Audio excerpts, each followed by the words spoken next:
Welcome to another edition of Doctor to Doctor in the chat room. And thank you guys for being here again with me today. I am so glad to have you. And as I always say, I hope that you are staying safe. And remember that we are still yet in the midst of the COVID-19 pandemic, and I hope that you are taking the necessary precautions to stay safe. I am honored to have a panel of young people with me that I have had before, and we talked about life behind the scenes in college. And today we're going to actually talk about some of the current events that we have going on in the world. I'm so glad to have you guys back. I know that I told you to mute, but I want everybody to unmute. I am so glad to see your faces. All of you are in different places, and I want you to just tell everybody again who you are. Tell me how you're doing, how you've been managing through these times, and what's been going on. I'll start with the young ladies. How about my girl Kel? What's going on, lady? Hey, I'm good, guys. I'm Keli, and this pandemic has been different. Only because in the start of it, I was super sick. I had the flu that transformed into the pneumonia, and so it was a lot going on. And this was all while I was still in school trying to finish my exams, so it was very tough. Now that I'm good or whatever, I've just been up in Knoxville at school, just chilling really. I have an internship with a sports agency, so I've been doing work for them. But other than that, I've just been up here just chilling. Well, I'm so glad to see your face. You know, I love you. Love ya. Simple. Hello, everybody. My name is Temple. So basically, during this pandemic, I've been, taking my summer courses and just really staying inside. But other than that, I've been fine. Like, quarantine has treated me well. So, Okay, yeah. awesome. How about you, Mark? Um, yeah, I'm Mark. Hello. But during this pandemic and like all of this, I've honestly like really like kind of found myself a little like I don't know, being trapped in my room so many days. I've just really like come to grips with a lot of stuff about myself that I don't like and do like. Uh-huh. So it's a love-hate relationship now because I'm ready to get out. And Okay. Lazarius, how are you? Hey everybody, I'm Lazarius. The pandemic has been kind of annoying, but I'm starting to grow as an individual and take time to like reflect on a lot of the things that I've been doing. I've deleted all my social media and a couple of other things, but yeah. Wow. Okay. It's a lot going on, guys. I mean, we went from a pandemic to what I almost consider like racial wars. Um, like, how are you guys feeling about just in general what you are seeing going on in the world around you? I I was born in the 60s when probably about the time the civil rights movement was maybe about to come to an end. And born in 66, I don't think as a little girl I felt it, the movement itself. And then as I grew and I looked at the things going on around me as it relates to race, I've always felt there would never be change. I just wonder how, in general, you guys feel about what you see happening around you. Just anybody, just jump in. I can always count on Lazarius. Yeah, so I mean, I was just gonna say, so as far as everything going on today, uh, it's it's kind of overwhelming to see like a movement before your eyes, to see like multiple people speak up, including celebrities or, just white people as well. It's been a couple of white people that have spoke up, and it's been both overwhelming but kind of fulfilling in the fact that um, the people around us do want change. And that the fact that like I've even seen some well-known white neighborhoods with like a Black Lives Matter sign in the front of it. but I've also seen some things like a full blown, not statue, but like balloon of Trump in somebody's front yard. So I think it's kind of the vibe between the nation right now, and it's been pretty interesting. Yeah, I agree. So, do you what do you how do you guys see racism? What is racism to you? Have you even experienced it? I know that you are young, but you're young adults. What is it to you? If somebody said define racism, what would you say it is? I personally would say stereotypes of color, Mm-hmm. honestly. An advanced version of stereotypes. It's just now it's more so blacks and whites. And now it's also to the point where some whites who do support black people are like torn in a sense because from what they come from, their older ones, maybe more so on the not care about us matter. And they don't want to feel like they are disrespecting anybody in such a way. Hmm. That's interesting. Um, for me, I've always seen people in general as just people with different skin tones, right? I mean, we just all have these varied skin tones, but we're just human beings. But yet I've come again. I've come up during a time where because of my skin tone, I've always had to work much harder. I could have had all the credentials. I could have had more credentials in some cases. Yeah, I've always had to work much harder. I've always felt like I've been in positions where I'm proving myself over and over again as a result of my skin tone.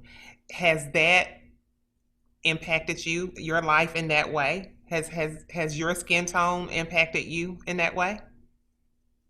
I would say like for me, growing up, even as now, my mom has always kind of like it has always been a conversation for us, and I think like that's the part that like that's very different for an African American like growing up in America is just like I don't know. You always have to think about. I personally, me, I always think about it in the back of my head, like, well, I mean, I'm qualified, and I put the work in, but it's always in the back of my mind, like, I don't know if I'm not gonna get this job because of my skin color, or I can even read like conversations, like when I'm in an interview, and I can just tell like I've been in group interviews before, and just the things like the tone of the conversation would just switch after I would talk because they would be so surprised that I know what I'm talking about.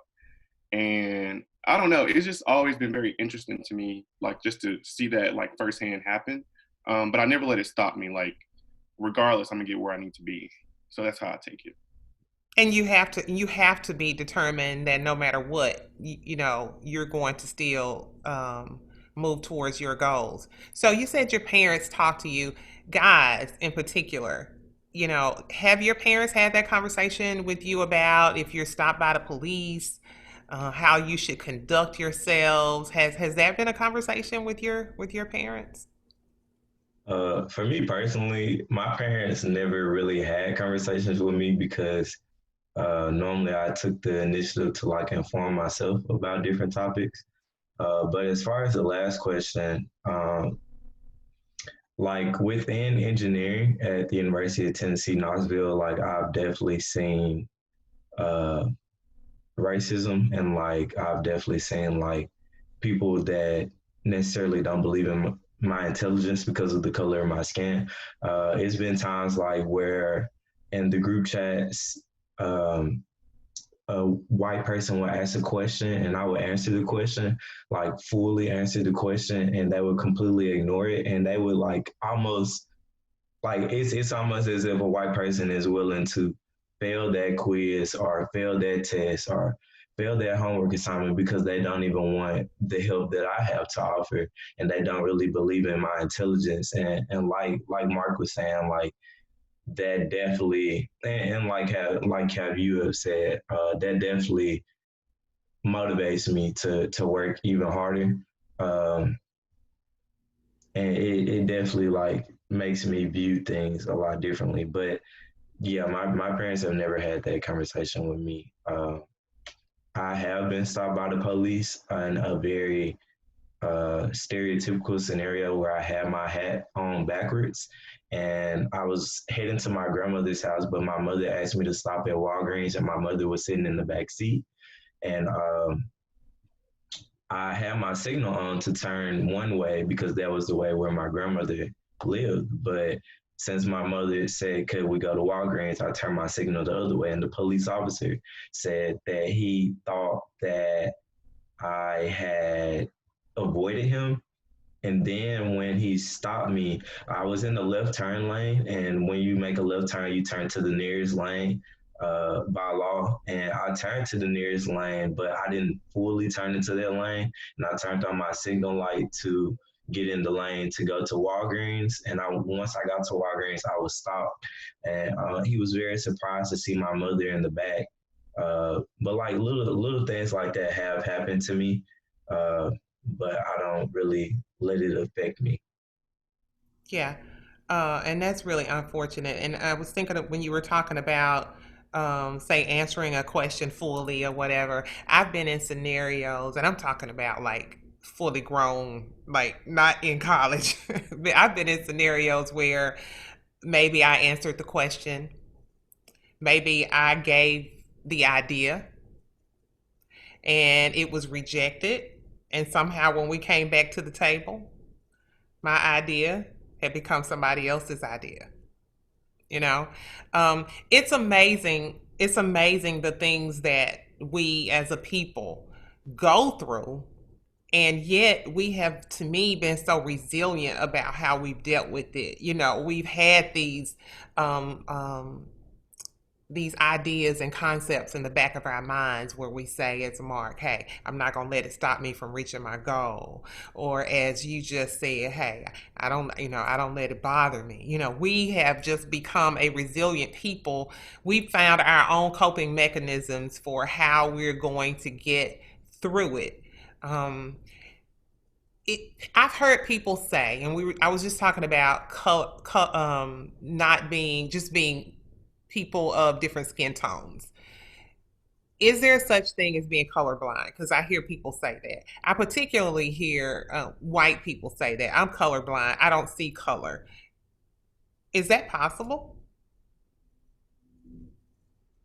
To, this is just so funny to me because I had a high school teacher who literally said this all the time, and we got in like so many arguments about it. But my take on it is like, you're not colorblind. Like, you know what race I am. You know my color. You know the color of my skin. Like, you know the color of the grass outside. Like, you're not colorblind.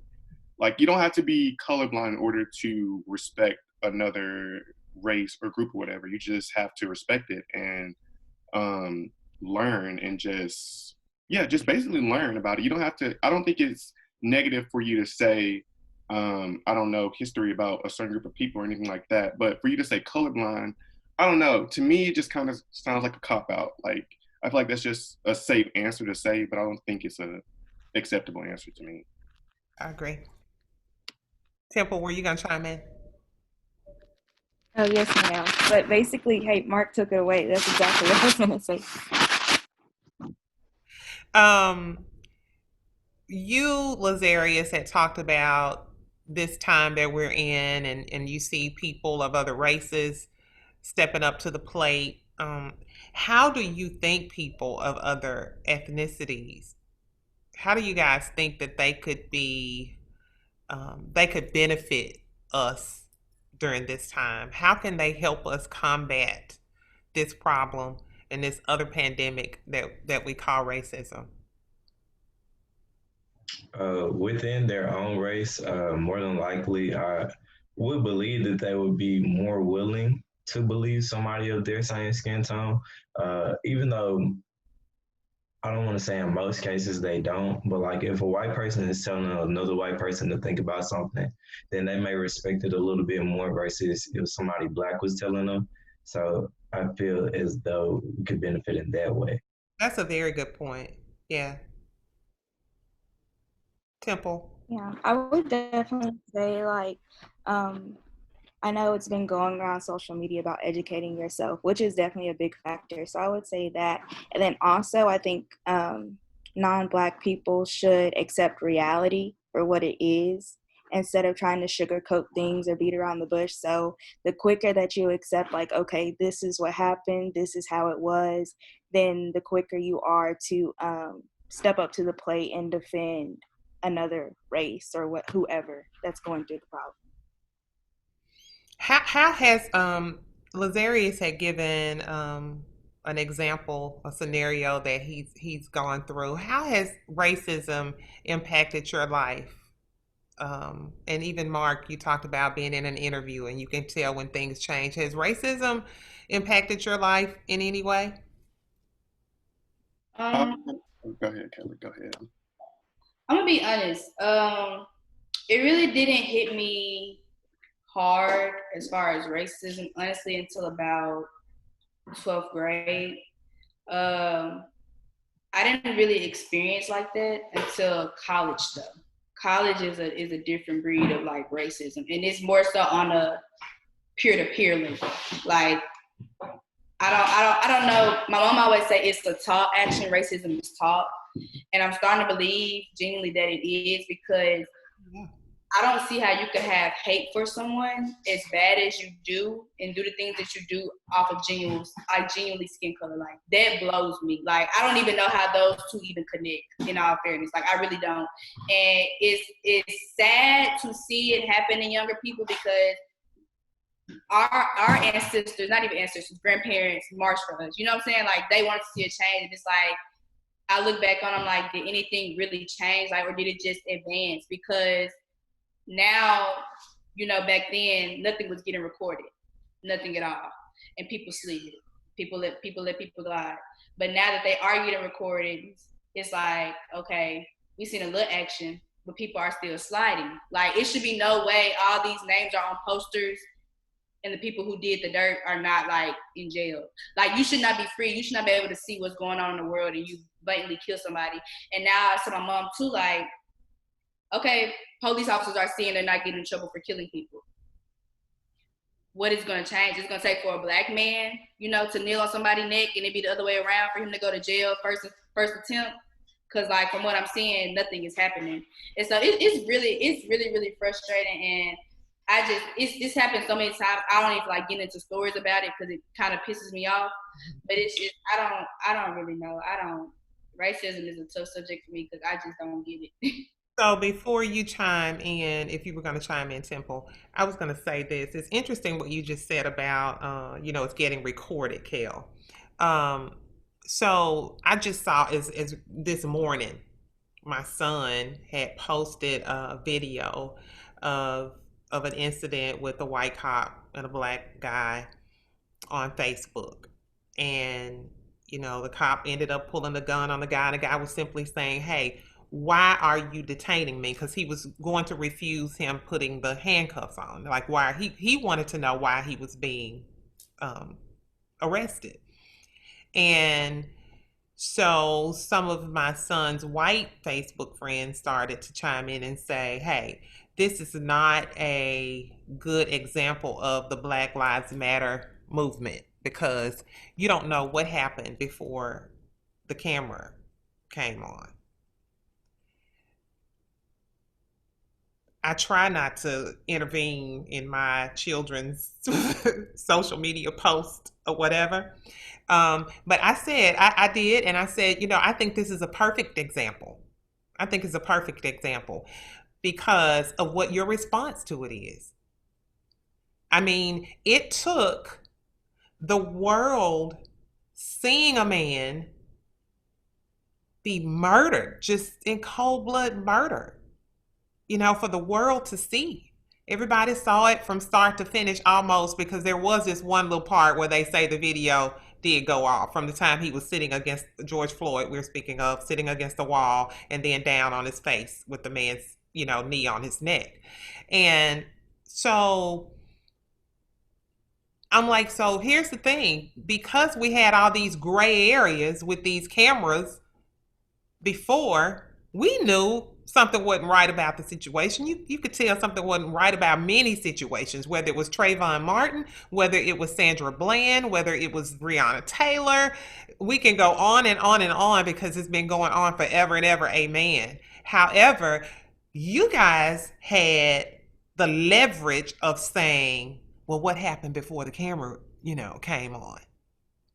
This is what just one of the differences is in what happened with George Floyd that's making a difference. So I think that's a really good point.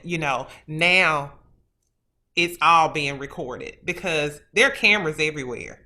You don't see a human being walking the street. You would think something's wrong with somebody if you didn't see a cell phone in somebody's hand because everybody's got a cell phone, right? Yeah. So were you gonna jump in, Temple? I didn't want to. Yes, ma'am. What I was going to say is that what's really crazy to me is how people want to justify those things, like how you said, we don't know what the man was doing before the camera started recording or anything like that, or how even some people bring up the fact that George Floyd had several charges or convictions against him and stuff like that. It's a fact of this man was wrongly murdered by a police officer due to the color of his skin. That's the problem. Like, don't try to diminish the fact that this man was murdered or Breonna Taylor was murdered, anything like that. So that's what really makes me upset, is that there are some people trying to throw other facts at our faces rather than seeing like the point. They're missing the big picture. They're focusing on something very, very small. Yeah. And as far as me being racially profiled, no. But my school started this Black at UCA Twitter trend, which like definitely blew up with like the Arkansas community. And just to hear some of my peers' stories, like one girl who was an art major, her teacher told her that if she painted another Black person that she was going to fail the class. Just really sad stories like that. So yeah. So we're here on 94.7 FM and we're talking about race relations in America. I am here with my lovely young panel again today, and we are going to talk further when we come back from break on 94.7 FM. And we are back on 94.7 FM and we are talking about race relations in America.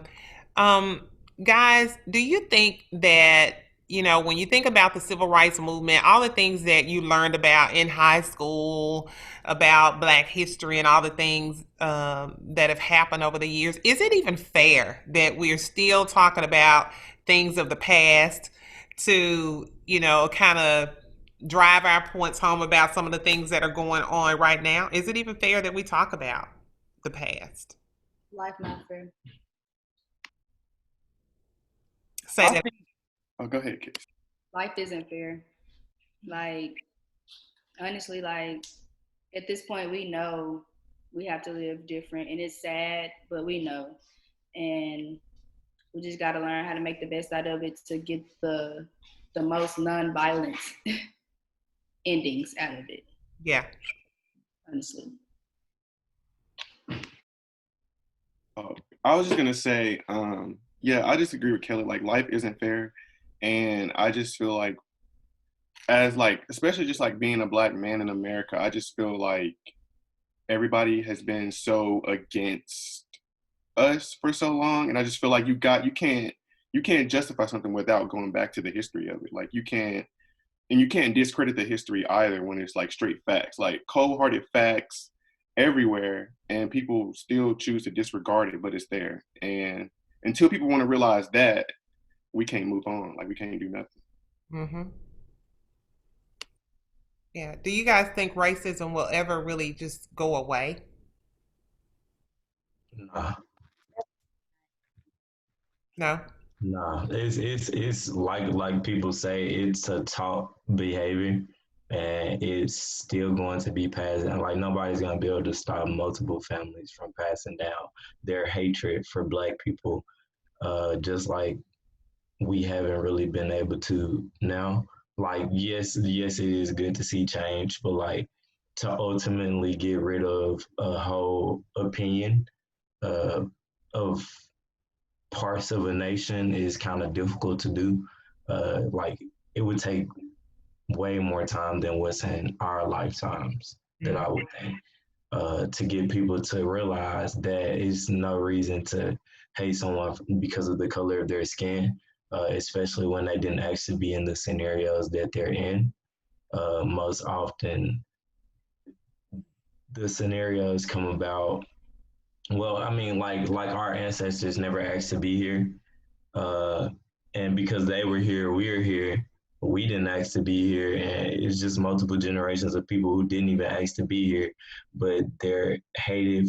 And when we try to shine, when we try to put our ideas in, when we try to positively impact the community, it's always something. It's always something that somebody has to say. It's always something extra that we have to do.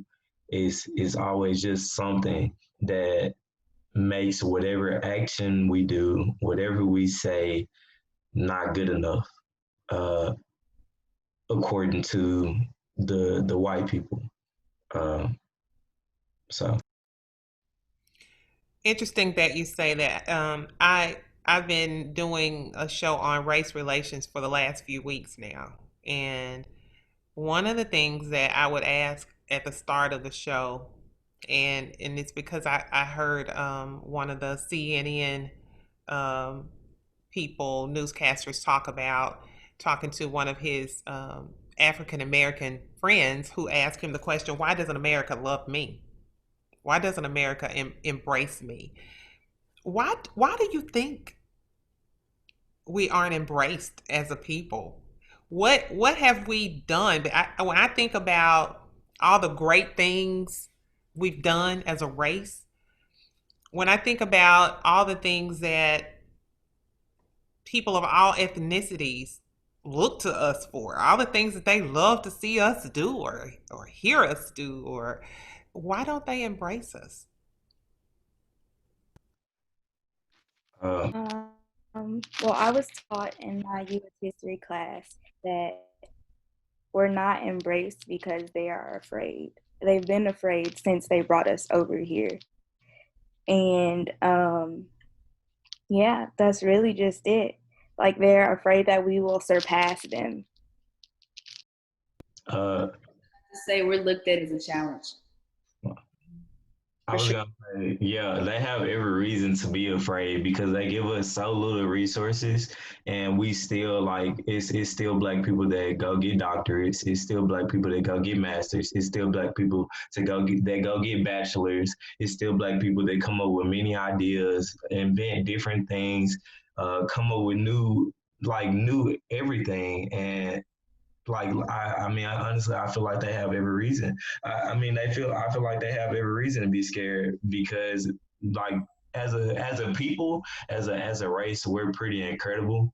Um, and to like experience that, like even as far back as like seeing how different elementary schools had different books, like you could see it from the very beginning, like uh and the elementary schools where predominantly black people were, sometimes they couldn't even get like new books. My mom is a fourth grade teacher, and like she works at Ross Elementary, which is a low income school, and I've seen they still have the same books from like years ago, and they still have certain kids that come out incredibly smart. And like with white people, if the white people don't have the resources, then they just don't get anywhere. And like I said, that makes black people that much more special to work with so little, but to be able to come up with so much. And I think that's where that fear comes from. Young man, I think you got here before your time or something, or way past your time, because I'm gonna tell you, even back to my grandmother and her mother and her mother and all the stories that I've heard about, even what they for dinner, the things that they cooked, very little resources, but they could make it go a long way. And, if you had rice for breakfast, you had rice pudding for dessert, for dinner. but it was so much creativity. We laugh at those things, but the creativity is just absolutely amazing. It's amazing. Um, I've also given these particular statistics on the shows that I've done on race relations. One is um, a study done by the Pew Research Center on Race in America. It was done in 2019. And basically, the study showed that about 56% of black people say that President Trump, has made race relations worse in America. And the other half of the people were kind of split, like 13% say it's gotten better, and some say it's about the same or whatever. How do you feel? Has he helped race relations to you, Kel? I'm gonna be honest. I am the last person who looks into politics. I hate it. I absolutely hate it. I have a best friend. That's what she goes to school for. I hate it though. I've never been a politic girl. People talk politics around me. I kind of go deaf because I don't know what they be talking about half the time. But I must say, with this man being in office, I have never seen so much stupidity ever. I I used to watch him on Celebrity Apprentice, and I used to say, Donald Trump, that's a smart man. Like he knows stupid. He knows right from wrong, basically. He knows right from wrong. And just to see him now at a bigger level of being a president of a whole country, it's like, nah, he's really stupid. Like I just don't think he think on a level of like intelligence whatsoever. Like the things that he says, the things that he do, it's just like, no, like he couldn't, like you think you're getting pranked sometimes. Like this he couldn't have said that, or he couldn't have did that. And it's like, no, like my president did that. And it's just like, it's a disgrace. Like I don't.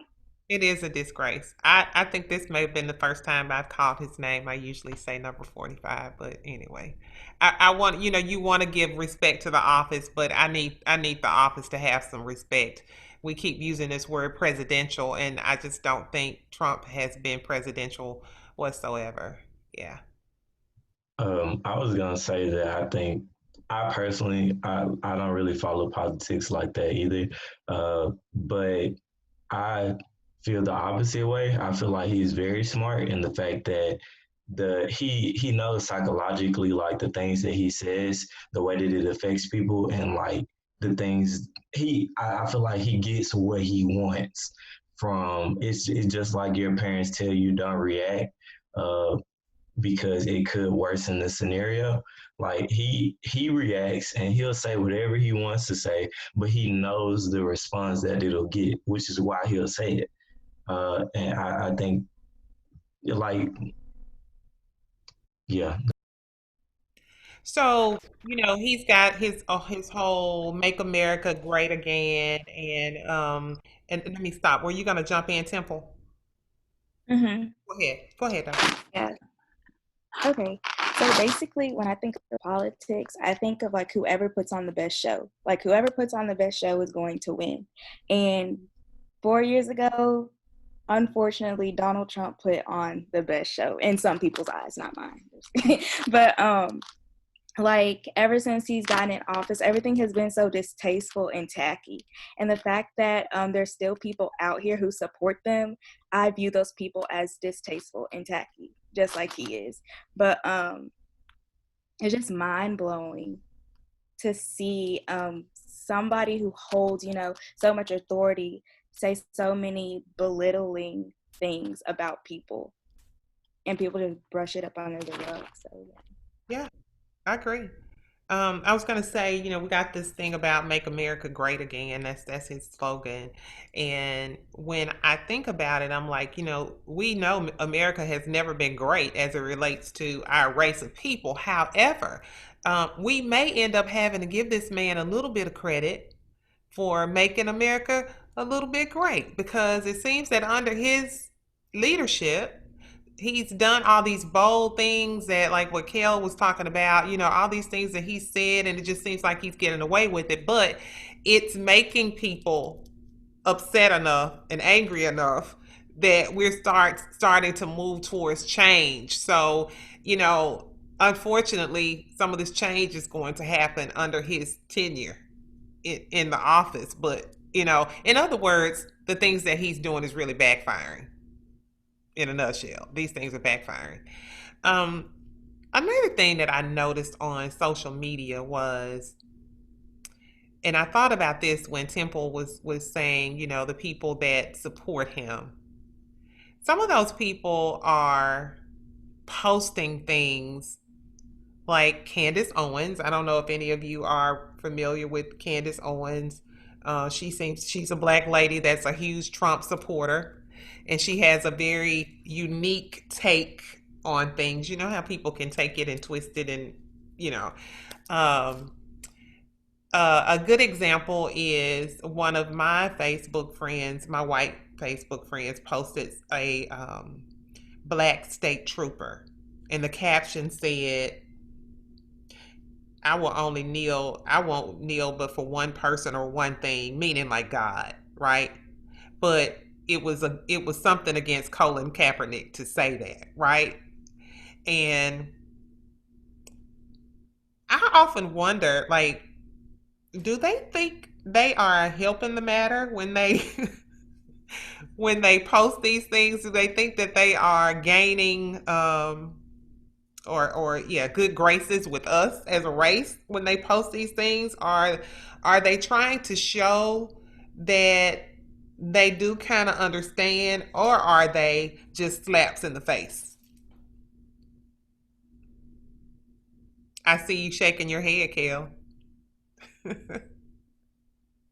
I I feel like it's kind of a slap in the face, but at the same time, I think a lot of people. I think a lot of like what you said about Trump and everything like backfiring against him. I think a lot of people are getting like backfired against their beliefs with him and everything that like he comes with. And I think now a lot of people are just trying to cover themselves up and just like make a good face for the black community just because they are black and they just feel crazy now because he is crazy. Yeah. But they can never say they understand. A white person could never tell me they understand what it's like to wake up every day and be a black individual. They could never tell me that because I'm gonna ask them did they scrape off their coloring book on them because they not black. You could never understand me. You could never understand the stuff that we have to go through on a day-to-day basis. It's not just once a year, once every 8 years, not just like periodically. Like no, like we wake up and we are bound to have to be on guard 24/7. And it's like they don't understand that, but yet they are threatened by us, and we also like we're threatened by them. So you got two threats, but when it's down to it, they don't fight fair with us. They don't use hands. They like to use weapons. They like to and it's not just one-on-one either. They like to gang. So they say we have gangs, but they gang too. They have gangs as well. It just may not be what we have, what we call them, but they have them as well. So it's not a difference. It's bad. It's terrible. All right. So what's going to be your role? What's going to be your role in as we move forward now, based on the things that have gone on in this world? What role are you going to play to make things better?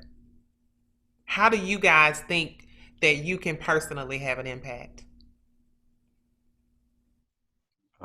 For me personally, I'm not like a front line type of person. I'm more so behind the scenes type of person. So, like with everything going on, like I said, I just feel more motivated. Like I said before, I deleted all my social medias and I took the time to reflect. I started to open up my Bible a lot more, and I also started to study a lot more heavily. Um, and I, my position is more so I'm going to continue to educate myself and to continue to be a threat to them mentally and academically. Um, and we can both fight, but fight different battles. Uh, and yeah. So like I was saying, I'm starting to study more for the MCAT, although I'm a rising junior. Uh, so that I can hopefully do well and to move forward to become like a doctor, uh, and benefit my community that way, because in which way I would have a substantial amount of money, but I don't really care for the money. I don't even know how much an otolaryngologist makes. All I know that is the goal at hand, and the goal at hand for me personally is to get to that end of the road and to use the money that I make not to like buy big houses or to buy, you know, multiple cars, but more so to feed back into the community in what way that I can. And that's just my take on it. Yeah. Mark? For me, I don't know. I don't know. Ever since I've turned 20, I turned 20 May 20th, just so y'all know. But ever since I've like turned 20, and especially like the whole George Floyd thing going on, I really just like made myself become way more aware than I was, because I think like everybody says they're woke, but everybody isn't really woke. They just say that to save face. So I really have been like researching a lot of stuff more, and I've also even been having conversations with some of my white friends and even some of my black friends, because I think you can't really do anything if you don't have the conversation. But for me, just like Lazarius said, I'm just going to keep on doing what I've been doing, because it's been getting me where I need to be so far. But in the future, I do want to be able like to be in a place where I can really like, because I'm more of a frontline person, so I would be the person who would like say something. So I really would like to get into more speaking out and speaking engagements or anything like that. And also like I'm a money person, but I'm not. But I know money moves certain things. So I think I didn't even think about it until this stuff happened. But like even being from Memphis, I really want to like dive into like Memphis culture and everything like that, and really like kind of change the scenery of Memphis and how everybody sees it, especially the black people. Yeah. All right, guys, I want us to talk more about what your role is going to be as we move forward. And I want us to even talk about the voting process and what you think about, or have you had any of your I know you said you've had some discussions, Mark, you know, with your white friends, and has any of these people offered, you know, or asked what can I do, and you know how you are dealing with that. We're going to come back and talk more about race relations in America on 94.7 FM. We're back on 94.7 FM, the Gospel Giant, and we were talking about race relations in America. When we left, we were talking about what you guys are going to do. What's going to be your role in impacting and combating the whole issue of racism? Kale, Temple, weigh in on that for me. Right now, I haven't done much besides like make like small posts or whatever about it. I did actually want to go out and protest, but I was told not to by my mom, because she's like, I don't want anything to happen and you're not at home, which is understandable. But I do feel like when I am older, I will be that person. I may not be like front row, but I'm gonna for sure be out there protesting. And so like I can see me being that. Also just me, like I'm gonna feel it more so because I'm going into the sports industry. And so this all really just started based off of, you know, it's been happening, but Colin Kaepernick is the reason for like the season. Like he's getting all the credit for this right now. And I do feel like our boys, our black athletes need to get more respect in what they do. And that's even down to like correspondents speaking on them, because some of them do say dumb things as well in regards to certain things, and they base it off of racism, off of white athletes and black athletes. But we're not gonna get into that subject. It's a whole nother subject. But it's just yeah, I will be that person. I will be that advocate for sure.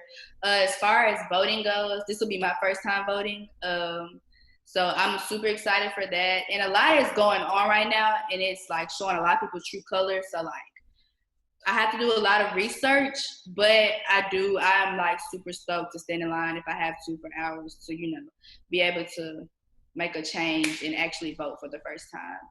And also, I don't really have anyone hitting me up based off of it, because I don't really have white friends. Like, I don't have those. And it's just me. I just don't have them. But my peers of color, we have been having discussions. We have been explaining, like, frustration levels and what we plan to do to make a change. So I'm just ready to see like how this all will plan out by 2030. Like we can look back and be like, wow, like it's been a major change, and if we're just like still seeing the suffrage on TV every day. So So, Kel, before you go, how do you feel about the fact that the NFL came out and offered an apology? How do you feel about that? And even how do you maybe even weigh in on the Drew Brees thing? Because I know you were keeping up with it. How do you feel about those two things? ooh, do you really want me to weigh in on that?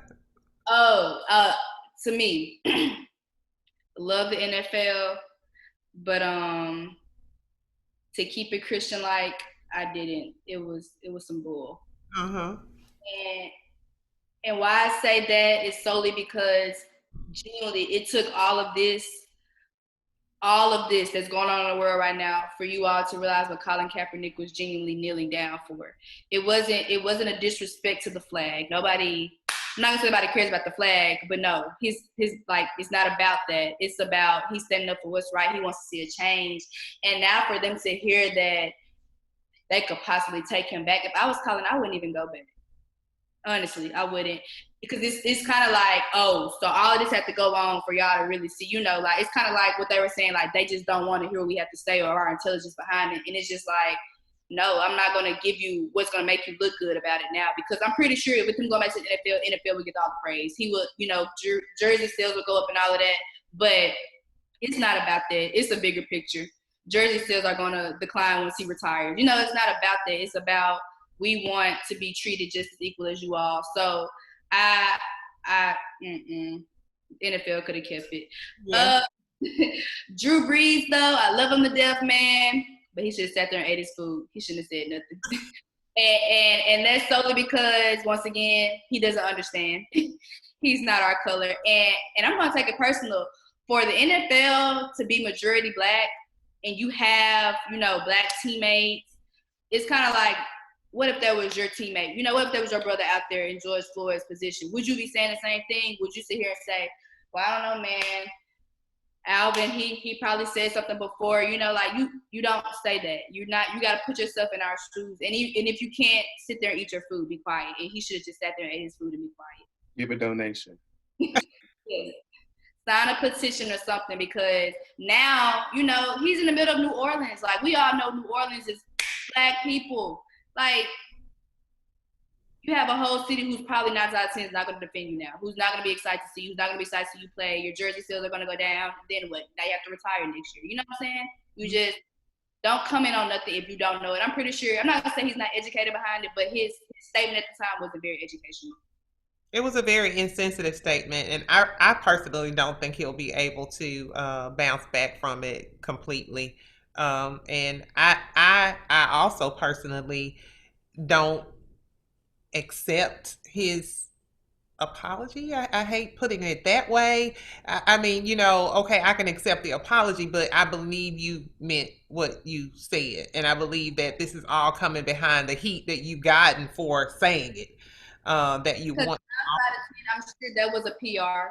PR told him get that together, and that's okay. You got. I wanted your perspective because I know your background, and I'm like, I wonder how she feels about that. Yeah. PR told him, Drew, this is not looking too good. You might want to make a statement. And granted, with teammates hitting his line, with the world talking as bad as they did when it first came out, he probably did feel bad because he probably didn't mean it in the way that it came off. But it was some truth behind what you said. So, in return, no, what you said was some foolery, and you shouldn't have said it. So now he feels bad, and it's gonna come back and bite him. And really, you can't blame it on himself. Like, you know what I'm saying? You can't blame it on anybody. Yeah. You can't. Yeah. Thank you, Temple. How are you moving forward with this from where we are now?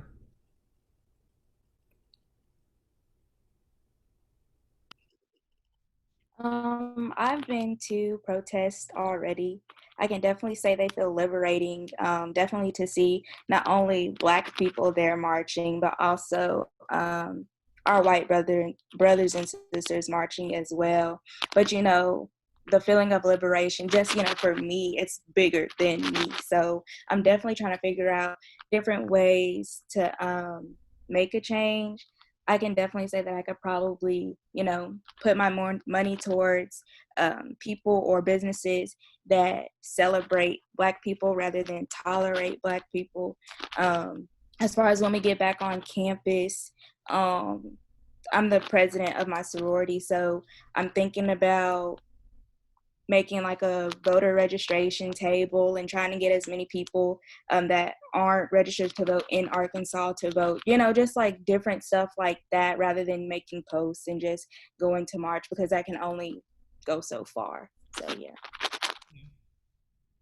How do you guys feel about voting in terms of number one, do you vote? And I can tell that most of you do.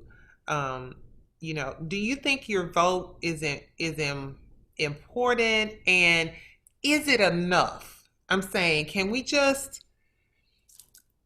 And when I ask how do you feel about voting, I'm really thinking more in terms of most people look at the presidential election, right? The president of the United States, but we don't think about, and we were talking about this on a show the other day. We don't think about the DA, the local DA that you vote in, who's going to decide maybe who's going to be prosecuted, or you know how do you approach voting? That's probably a better question. And do you think you can have an impact on your peers and how they look at voting? Do you think you guys on your college campuses can really pull people together that look like you and that don't look like you and are in your age bracket and see the significance of it? Oh, I can go. Well, I would say like for me especially, like being at a PWI and coming like back to school, I'm kind of really glad that this happened at the time it did, because I feel like as soon as we go back to school, a lot more people are going to be like paying attention to the voting, and I also think, um, I don't know, I just think a lot of people only look at the bigger picture, like you said, like the presidential candidate and stuff like that. But it's also like the people in your own community, like that are voting on this stuff and have the power to change anything, like things in your actual community. So I think like if you just have the conversation with people and like she said, like setting up the tables, like because a lot of college students just like honestly don't vote because they just don't one have the time to, or really don't just like see the value in it. But I think like if we can change like the perspective of it and make them see the value in it, then I think it'll be amazing. Yeah, that's what I'm wondering. How can you guys, what part can you play in changing the perspective? You were gonna say something, Lazarius? Just for me personally, my uncle is like a Black liberationist, Mm-hmm. if that's the proper term for it. My uncle is kind of like somebody that's racist toward white people, and he doesn't want any white people like coming into his business or anything like that. So from my uncle, from a young age, like my uncle could tell that I was intelligent. So he's been feeding me like information. Every time he sees me, he talks to me about some type of racial injustice or some type of issue, or he tries to like make my vocabulary bigger or something like that. But like just as far as voting, he's had a strong impact on me. And now that I'm at that age, then yes, like voting is very important. And my uncle, like, we even make T-shirts and stuff. Like my family, my dad's side of the family is from Senatobia, Mississippi, and like they've distributed T-shirts throughout the city, just trying to let people know the importance of voting.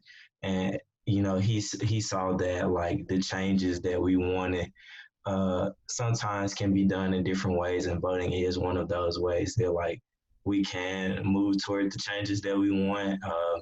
Voting, petitions, donations to if we have the financial ability to like donate to these different foundations and things like that, like we should be doing that. I think, and from my understanding, I think a lot of people don't understand that like a lot of people tithe, uh, because it's a religious practice, and that's basically what people are told to do. But people don't know that like giving to foundations and stuff like that is also considered tithing. Uh, from my understanding, in the eyes of the Lord, it's seen as the same, giving to like different foundations and stuff. Like it's not always about giving to the church and making the church as big as it could be and bringing in more members. It's also about like pouring into the community, whatever, like I said, whatever you have the financial ability to do, and just trying to improve things around you when people around you don't care for your improvement. Uh, and I'll just leave it at that. Thank you. Before we leave, I want each of you to just give your final thoughts on where we are right now and what you think is next for us as a people, and anything else that you would like to add, okay? I'll start with you, Temple, if that's okay. My thoughts for where we are now. I wouldn't want to say it's scary, but in a sense it almost is. I feel like before something can get better, it'll definitely get worse. So I definitely see more trials in the near future. But I don't want that. I don't say that to scare anybody. I don't say that, I don't say that, make anybody, feel taken aback. But I definitely see it getting a little bit worse before it gets better. I'm sorry, what else did you say? It was a lot. Yeah. And I mean, you've pretty much touched on it, but any final thoughts that you might want to add before you go? Definitely voting is important. However, the system is very corrupt as well. And I think some people don't realize like how voting goes. So yeah, you can go and you can vote for whom you choose, but it's broken down into like your electoral votes and all that stuff. So I remember a while ago when I was like in high school, my teacher broke it down to us. I can't, say verbatim about what he said, but he was like, they have it so broken down to the point where they can kind of predict who's going to win before they even win, because they know like um you know where black people live, where white people live, where other minorities live and stuff like that, and the different democratic states and the republican states and stuff, so they can maneuver their way around the votes in any way possible for the person with the better show to win, like I said before. Kale, your final thoughts? I really do hope this this surpasses. I really hope to see happier faces, more unity, um, not as much killing by people we're supposed to protect us, rather say. Um, yeah, I really do hope for a change because right now I don't have any kids or anything, which somewhere further down the line that'll happen, and I don't want this to have to be the same story. Mm-hmm. Like, okay, son, this what happened back when I was so and so, so and so. So we're still here, do this. I don't want my son to have to fear at such an early age because I do want to tell them that, nobody's safe, not kids. So you have to let them know. So I really do hope for a change. Yeah. Mark? I would say that I'm just really I don't know. I'm really like this whole just like the conversation in general, it just takes me back because it's just sad that we're still talking about it. Um, but I think the more we talk about it, the better, and the more educated we get on stuff that we didn't even know. So my hope in the future, next step wise, is that we just keep having a conversation, keep talking about it, keep um, not keep, but don't give up on the situation. I don't think we're ever going to give up, but I also don't think it's ever going to go away.